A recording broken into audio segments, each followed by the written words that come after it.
Hello, and welcome to Virtual Investor Conferences. My name is Cecilia, and on behalf of OTC Markets, we're very pleased you've joined us for our next live presentation from TAG Oil Limited. Please note, you can submit questions in the box to the left of the slides. You can also view a company's availability for one-on-one meetings through the Schedule Meetings tab found on the conference platform. At this point, I'm very pleased to welcome Toby Pierce, CEO and Director of TAG Oil, which trades on the OTCQX Best Market under the symbol TAOIF and on the TSXV under the symbol TAO.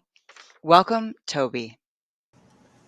Thank you, Cecilia, and thanks for everyone taking their time today to listen to TAG Oil. TAG's been around for a number of years. Our history started in New Zealand and Australia. We ended up selling our New Zealand assets in 2019 and repositioned ourselves in 2020.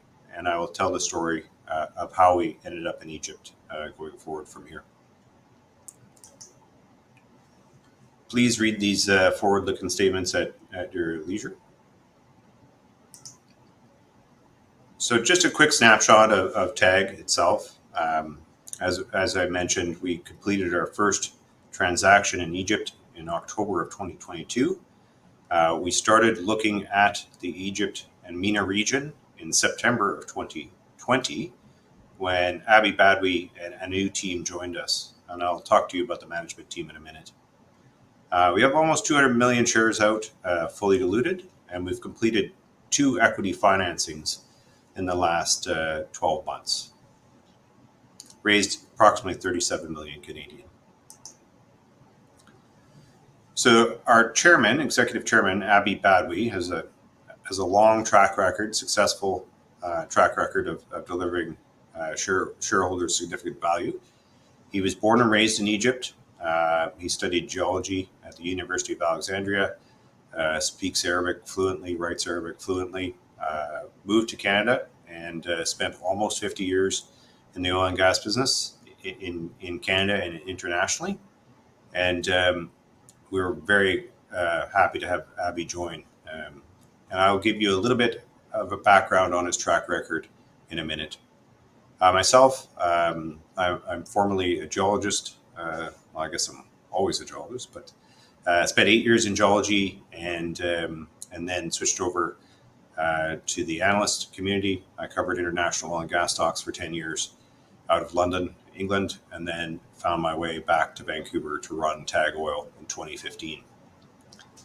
Keith Hill, one of our other directors, he's former CEO of Africa Oil, part of the Lundin Group, and joined us. He's the longest serving board member. He joined in 2010.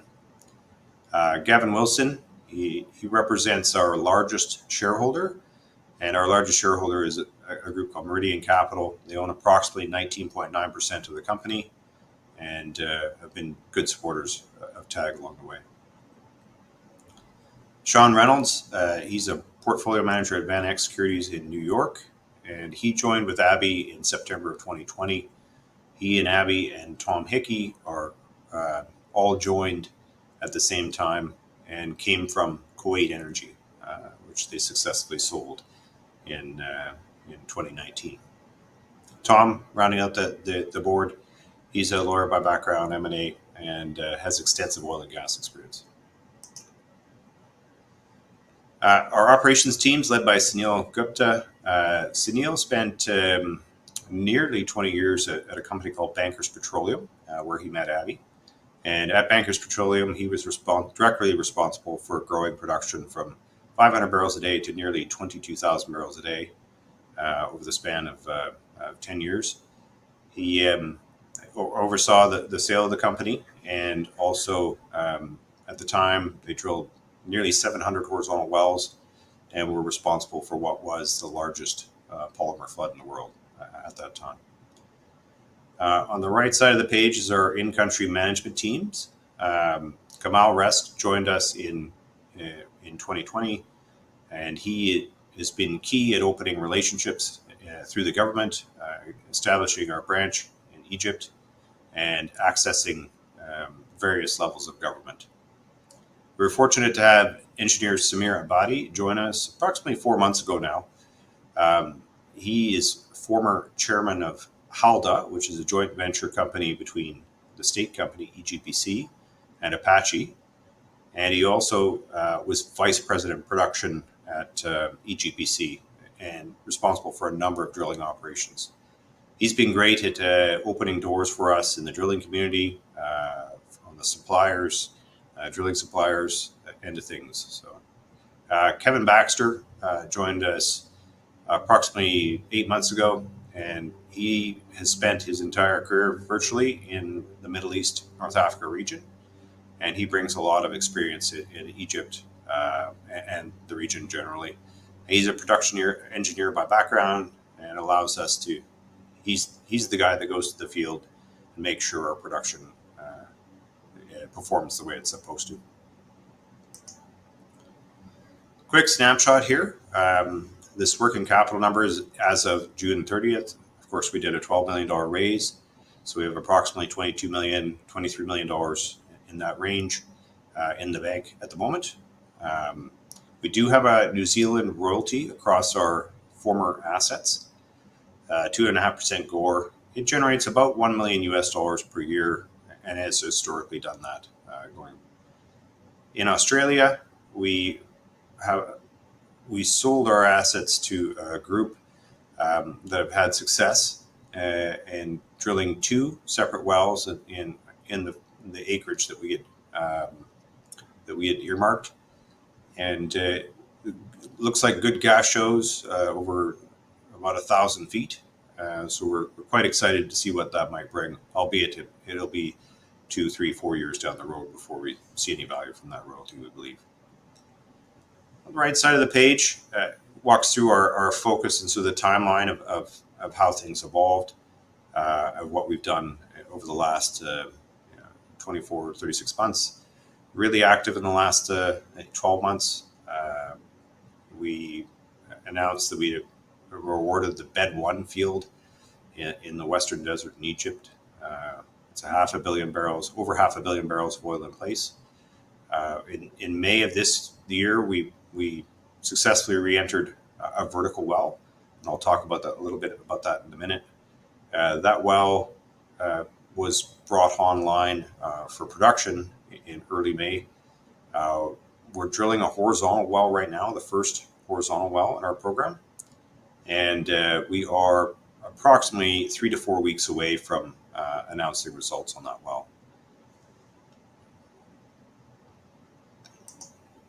So a little bit about the track record and the history, and this focuses generally on Abby and his track record. So Raleigh Energy was the first real foray for Abby as the CEO, and it was in Egypt.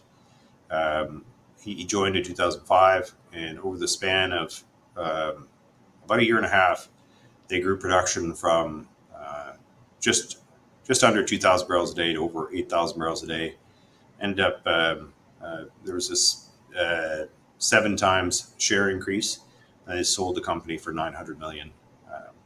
He then went and joined Bankers Petroleum with Sunil Gupta, as I mentioned earlier, and in that company they grew to about 800. They grew to about 1.4 billion at one point, but eventually sold for $800 million in 2016.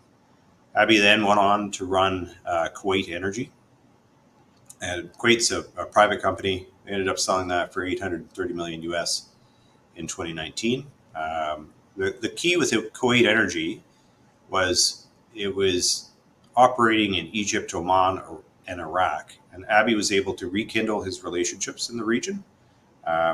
He's got extensive contacts at the ministry in Egypt and elsewhere, and that'll be very important for us when we look to sell our company in the future. Having those relationships and the understanding of who's in the region, etc. So Egypt itself is a democratic republic. It's in the MENA region. It's It is very keen to encourage oil and gas exploration. It imports approximately 300,000 barrels a day of liquids and oil and gas. So that's gas, diesel, etc. So every barrel they can produce in their own country, they're excited about. They've got a very diversified economy, but a good services industry. All the big service companies are there. All the drilling companies are there. So we've found that it's been quite reasonably easy to operate within Egypt. And of course, we've got a great team that helps us navigate any of the challenges we face in country. So a bit more on the asset itself, the Bed 1 field. It's approximately 26,000 acres. It's about halfway between Cairo and the Libyan border, the field location. And it's right in the heart of the Western Desert. Operators to the north of us include companies like Apache, Chiron, and Capricorn. There are a couple of state-owned companies as well. As you see on the slide itself, in the light green area, that's the rough outline of what's called the Abaroche F formation.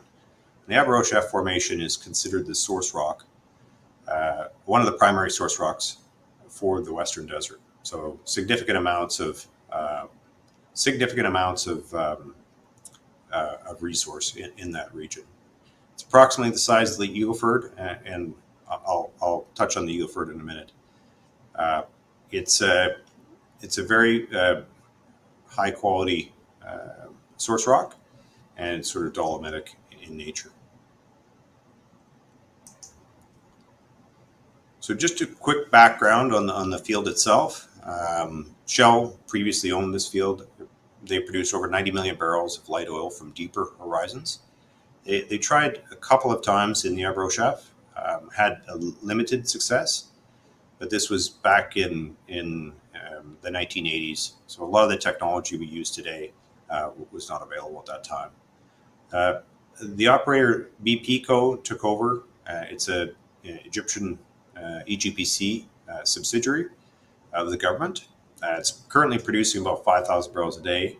What's great about this is there's 25,000 barrels a day of capacity, and out of that capacity, we can fill as much of that as possible.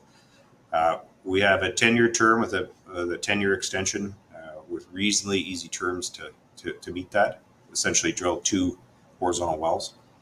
How it works is the split is we get 62% of the revenues, and the government gets 38% of the revenues, or BPCO. That 38% encompasses any taxes, royalties, VAT, etc. that's paid out of their share. Out of our share, the 62%, we pay for all the capital, the operating costs, and of course any of our G&A that we might incur. So a reasonably good regime for Egypt. So I just want to touch quickly on this slide in particular. So why we got quite excited about the potential in the Abaroche F in Egypt was it was very similar. I would say 85 to 90% similar in nature to the Eagleford in South Texas, and you can see from the slide how similar. Same type of marine environment, same general lithology, same rough porosities and permeabilities. I would say that the two areas that are slightly better in the Bed 1 field, or the Abaroche F, is that slightly higher pressures and slightly lower average water saturations. The oil quality in the Eagleford is quite a bit higher than ours, so that's a slight negative for the Abaroche F.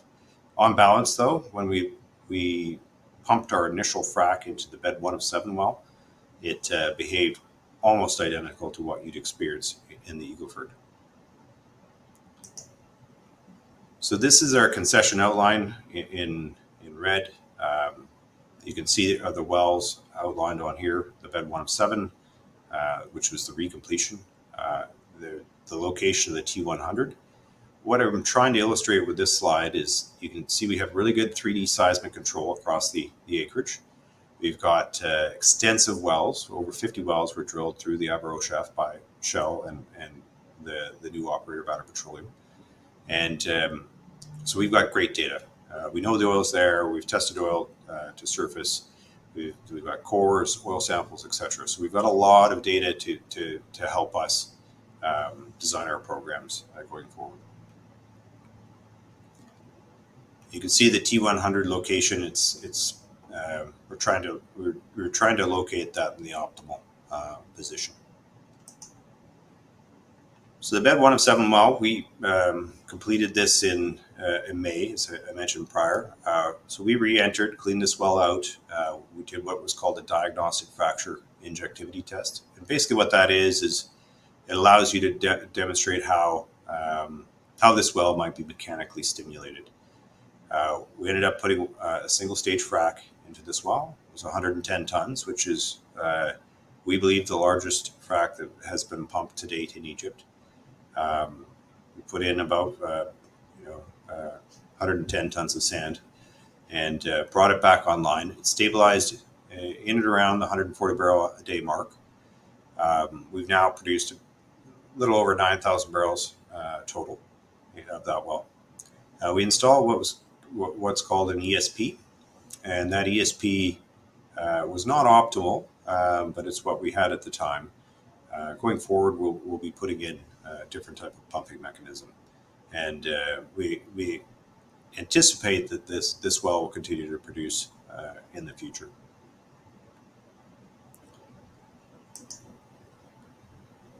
Moving on to the next slide here, the T100 horizontal location, you can see it on the map there.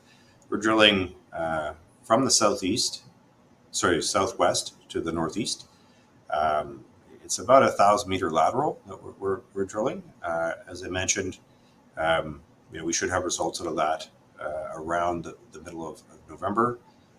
We've had some small delays, but are basically on track relative to previous guidance and timing. There have been 2 wells that are adjacent to this that were never stimulated, that were vertical, primarily vertical in nature, that produced some oil from the Abro Shaft, so we know the formation will produce. RPS has given us an initial production forecast of 1,000 barrels a day at the low end and 1,500 barrels a day on the upper end.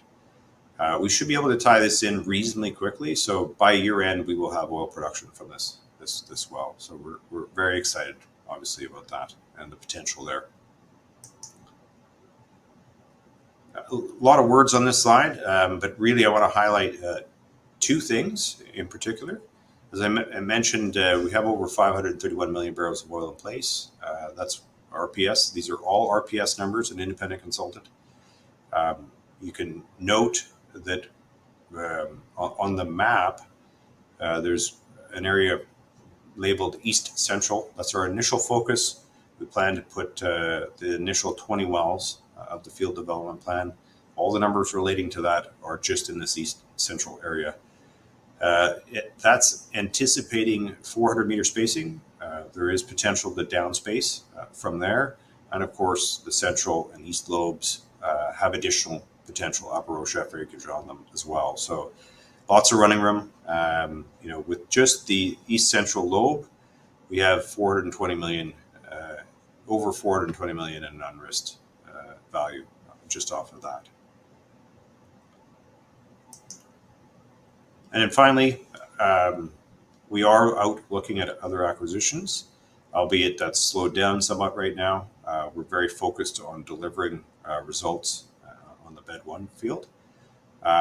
We are very focused in the region around, in Egypt itself, around our existing concession.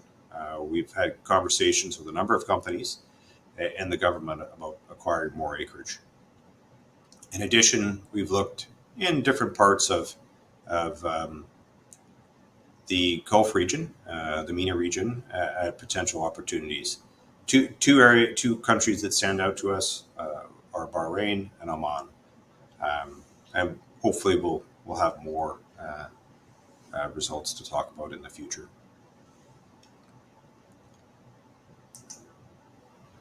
So that's it for the formal end of the presentation, and I believe we have some questions, so I'll read the questions and then answer on people's behalf. So first question, is there any plans for enhanced recovery in the Nevada oil field? Yes, there is. Ourselves, we're obviously going to use the fracking that we have, but down the road, water flood, polymer floods, etc., can be used, and certainly the team has a lot of experience there. So we'll happily try different types of enhanced recovery. There is a proposal to potentially use the newer herringbone or fishbone technology for drilling wells as well. So we might anticipate doing that in the future. The next question, any geopolitical risks operating in Egypt, and how supportive is the government to the energy industry? That's a good question. Obviously, there's a lot going on in the MENA region at the moment. Operating in Egypt, they're very supportive of the oil and gas industry. They take their security very, very seriously. And there's a very, it's a very well-controlled area.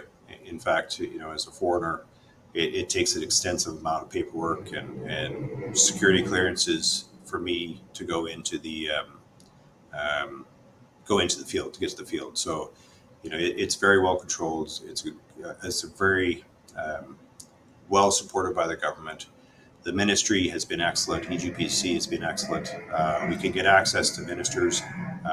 We can get access to EGPC personnel, and they've been highly supportive of what we've been doing. Any issue competing with Army-owned entities on securing available drilling resources? Not per se. There are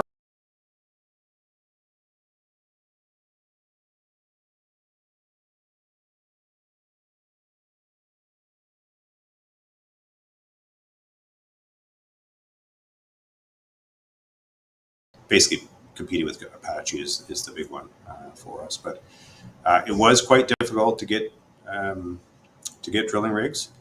However, that's after people have finished their budget cycle. The budget cycle ends in June, and we found that it was quite a bit easier to lock down rigs after June. There's a couple available that we can see.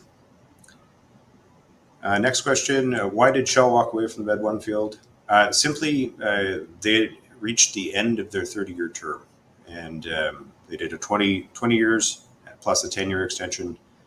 I suspect they could have gone to the government and requested an extension. However, it was not considered material in my view. I haven't talked to Shell about this, but my guess is Shell didn't consider it material to them, and turned around and relinquished back to the government at that period. The next question here is what's TAG Oil's estimated probability of success for the Med 4 T100 horizontal well? Well, that's a good question. So 80 to 90%, and really the big risk is not whether there's oil present. It's not whether whether the rock will deliver oil. We've seen in other well tests that's okay. We've had no issues producing oil ourselves from the bed 107. It's can we successfully drill that well and get it down. All I can say about the drilling process right now is as it's been going well. I don't want to jinx it, but we're not quite done yet. But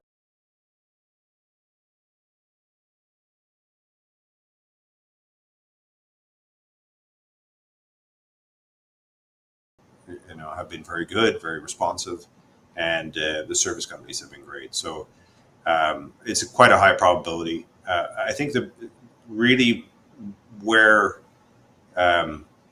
it's going to be a question of what sort of rate the well delivers. The higher the better, obviously, but the higher the better for longer. If we got 10,000 barrels a day for 3 days, that's not ideal. So ideally, you want to have a big long tail of production. Next question: can you run all day shifts in high heat environment in the summer? Virtually all the time. There are times when it gets a little bit too hot during the day, and they do have safety protocols. They will shut down. The nice thing about the Western Desert is there's always a strong breeze, so it is one of those things where you do keep cooler from that. But the guys out there, they've got a really good safety management system. For example, we've had dust storms and these big storms that will come through, and they've got a safety protocol in place, how to evacuate the rig, get them into safety, and the same for heat or even cold. It does get quite cold in the wintertime.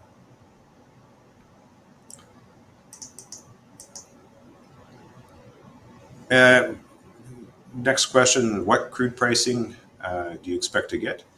So the crude pricing in Egypt is basically in the Western Desert. All the crude is aggregated by EGPC and marketed on behalf of all the players. So ourselves, Apache, EGPC, Capricorn would all deliver their oil to EGPC. They would go out and market that oil. Historically, it's traded for anywhere from Brent minus $1. Brent plus $2 to Brent minus $5. At the moment, it's around Brent minus $1, and we expect to get Brent minus $1, Brent minus $2 for our oil. There will be some discounts for there can be some discounts for salt, for any other materials in there.